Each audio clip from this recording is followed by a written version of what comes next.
Yan, kung nakikita nyo mga guys. Ayan o. Napakalaki ng mga alaga kong manok. Ayan. Napakalaki. So, tingnan natin kung may itlog ba sila. Napakalaki ng mga manok ko. Ayan, nakikita nyo.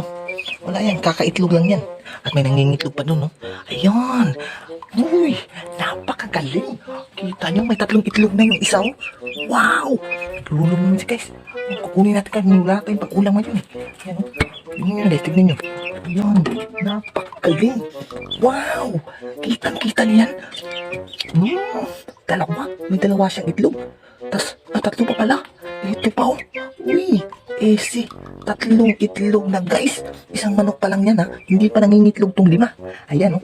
Hindi pa nangingitlog. Isa pa lang, oh. Baka mangingitlog pa yan kasi nandyan pa siya, sa pugal, eh. Ayan, may 3 na tayo, guys. May pang-ulam na tayo. Tara.